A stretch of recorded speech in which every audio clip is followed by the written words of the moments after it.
So in the last video we extruded this plate. Now we have to make some cuts and to modify this.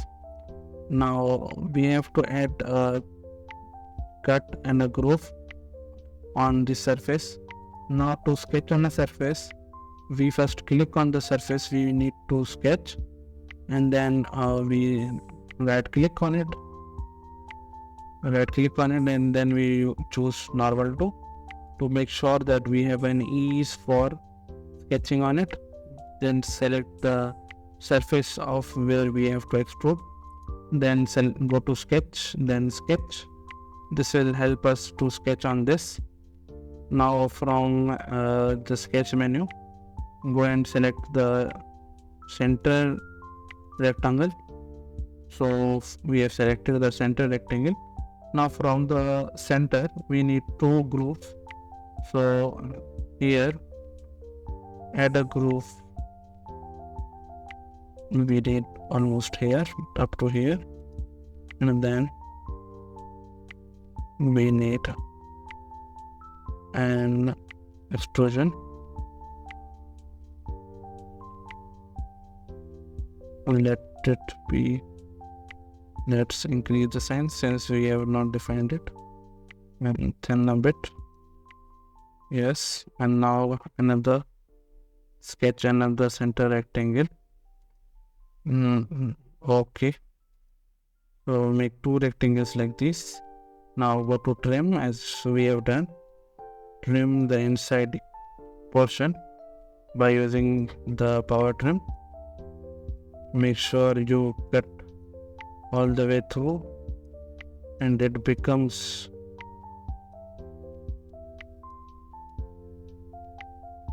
and remove also the center lines. Now we can see there is a cross now. This is known as cross plate design.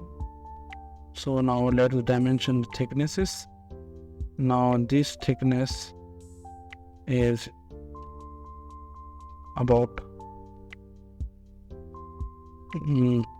7 mm.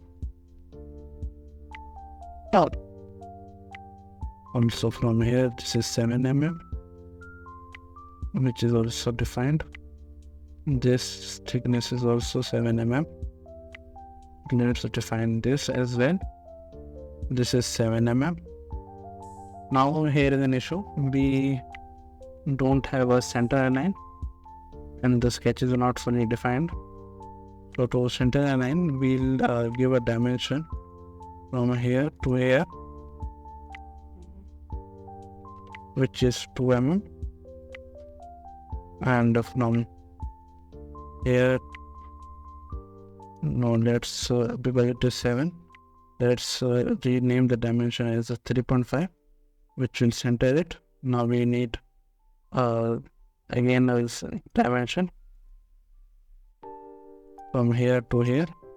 So let's go to smart dimension, select this and this, then we will add a 3.5 mm center.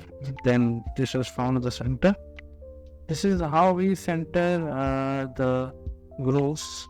Here when we removed our center lines, that caused an error, but it's okay. Now we can see that this is not defined because we have to just cut it through. So to cut it through, we use the extruded cut option. Now because we have extruded first, we have to move it to go to any view. We press spacebar and then we select this view or any other view. We have also an option to view orientation and then go to isometric. Now you can see that this will cut in the direction we give it. We need a 4 millimeter. We need a 2.5 millimeter cut of this section. So this will cut around 2.5 millimeters. So okay, so this is our extruded cut function.